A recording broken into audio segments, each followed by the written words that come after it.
So we recently had an opportunity to do some field recording, and for a couple of reasons, we decided not to take our Blackmagic digital cinema cameras out on this particular shoot, and instead we chose to use our camcorder, our Panasonic camcorder. This is a very good camera, and it actually will shoot in Vlog, kind of a flat cinema profile. But more often than not, when we use this camera, we're shooting in more of a ENG video type setting, and it's very good. It doesn't have it's a camcorder, as I mentioned, so it's got a built-in lens. It does shoot 4K, and we actually did shoot in 4K on this production, and but we did not use the Vlog profile. We shot in regular video. And it actually came out quite nice. We're very happy with the results, but I was kind of curious what it might look like if I gave it a little bit of a color grading treatment in Resolve. So let's have a look and see what this camera looks like, the footage from this camera, with just a little bit of treatment in Resolve. Okay, so let's have a look at how we can easily do some basic color grading to this this Panasonic footage. So here I've got this clip in the editing tab. I'm gonna jump over to the color tab real quick. And there's the same clip. And it looks pretty decent. But I think we can improve on it a bit. And to go from here to this. So let's walk through this set of nodes and have a look at what each of them does and what the end result ends up looking like. So just turn them all off. It ends up looking like that, on like that. So we'll turn each one off individually and kind of walk through what's happening here. So this one, I've labeled them. I have this is a fairly simple and basic process to do some grading, where the first thing we're going to do is just dial in the color balance of the overall shot.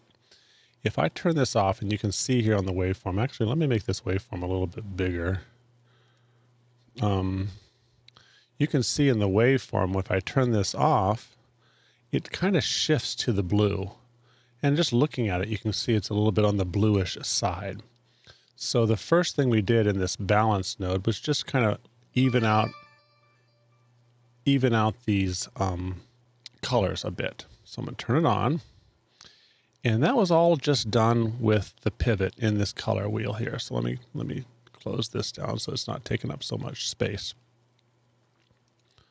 So again, just looking over here at the waveform, there's the on, they're more or less evened out, and there's they're off. So it sort of shifts up to the blues, especially in the highlights, but even in the midtones, it's kind of going up to the blues. So looking at the color wheels over here, we've got lift for the shadows, gamma for the midtones, gains for the highs. But then the other thing we have is the whole offset. And if you notice, it all shifts here a little bit. If I move it down to the blue, look what's happening in the waveform. Oops, I actually have it off, so that didn't show up at all. So if I reset this to the center, that's what it looks like without any offset. But to sort of even these tones out, what I want to do is pull the offset. I want to pull it away from the blues a little bit and shift on them a little bit. Let's see here. And then if I just even it out, and if I go too far, then that looks nasty. You can see it here. And you can also see it here where all of the reds are going up. So it really was very little just to sort of even them out. I'm not even looking at the image. I'm just looking at the waveforms and sort of trying to get kind of a balanced tone across. You can see here, here, here. They're all pretty close. And you can see the difference there. So there's hardly any adjustments in the overall balance. Let's see here.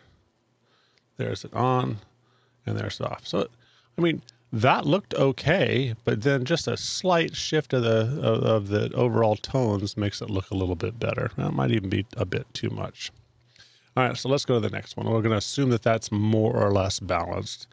And it isn't going to be perfect because the image is going to have some general natural tones on it. There's all this wood's going to kind of cause some more in reds and greens. The yellows in these woods is going to cause it to be shifted regardless of, it'll never be completely flat. But anyway. All right, so let's go on to the next one here. So here, let me turn this. This is super subtle and probably doesn't even show in this video, but you can see it a little bit in the waveform where we just pulled the reds out just a little bit. Because if you look at her skin tones, she's a little bit, there's a little bit, maybe a tad more red than we might want. So just by pulling the mid-tones of the red out a little bit, that's all that happened. And again, it's super subtle. And that is done. First thing we did was balanced out the overall shot. That maybe made the reds shift a little bit too much, so we touched on those. We'll move down and add a little contrast. And really that's just as the name implies. And what contrast is doing is making a broader range from the darkest to the lightest colors. So you can see it just stretches out the waveforms a little bit. So there's that with it off. And by doing this, it stretches out. And literally that was just done by cranking up the contrast. And you can see the resulting. If I go way far where they're really stretched, obviously that's ridiculous. But if I pull it back down to where they're just a little bit, yeah, it's probably a little bit much too. Let's see the difference here. Yeah, still probably a little bit much.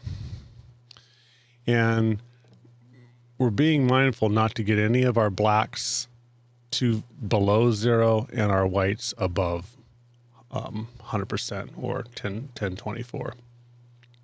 So kind of keeping an eye on that as well. All right. In this node, we're also boosting doing a color boost. Where was that? I was done. I thought I had added a color boost. Maybe not.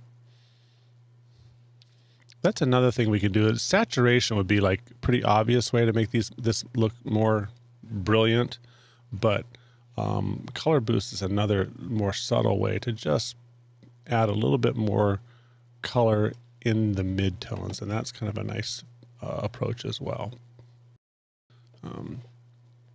All right. So far that's looking, considerably better than with nothing on, but let's do a little bit more. We could stop here and call this done, and it is certainly an improvement. These other two are just kind of a little bit more icing on the cake, as it were. So this power window here, let's go to this node and see what it does. In the power window, if I turn on the highlight mode, you can see what we've done is selected just these tones that are in the wood, and some of it appears in her hair as well. And that was done with the eyedropper by just picking a color here and then adjusting it. And once we had dialed in the color that we liked by picking it and then, moving it around to sort of dial it in a little bit better, maybe adding a little bit of blur to soften it up. We're basically just trying to look for these tones that we wanted to do something with. You can see here, this shows you kind of how much of them is picked as well. This is just another way of looking at the same ranges. So once this mask is applied, or power window in Resolve terminology, once we've isolated these color tones, we can do something to it. So in this case, that's where I had done the color boost. So I've added some color boost. So we'll pull down the colors a little bit. If I pull them way down, actually, let's get this turned off. I mean, obviously that's not going to happen, but if I pull the color out by just boosting up the color a little bit to make it a little bit warmer and richer. And then the other thing we did, this is almost like a cheated soft focus, is we pulled out the mid-tone detail. And let's see if I go 0, you can see the grain in the wood. This is normally you would do this to people's faces to sort of pull some of the contrast out of the lines in people's faces. But here's a nice example where we can pull it out and just sort of soften the grain in the wood a little bit. And that will give it a kind of a, not necessarily a depth of field blur, but it just takes a little bit of emphasis away from the wood. Let me put this back to 0. You can see it's just a little bit sharper. Perhaps that shows on this video is not. So we'll say like -16, see how that looks. Just subtle, not a lot happening. So there's really two things happening. It's softening the detail and then also popping the color up with the color boost a bit. So we'll just turn it off. You can see it's very subtle, but with the color boost, that really makes this environment look a little bit nicer. So then the last thing is adding this vignette, which does, again, not a whole lot. It's a very subtle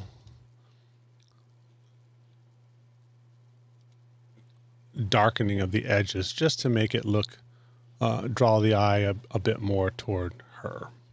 So let me pull this down really quite a bit. You can really see what's happening here.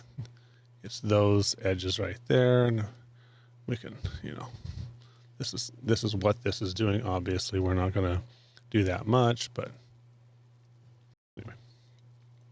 So there again, let's see. Back to this one. There's the before, and there's the after. We're going to put the mask on and cover both our nose and our mouth, making sure that the ear loops go all the way around your ears so that your mask can be tightly snug against your face.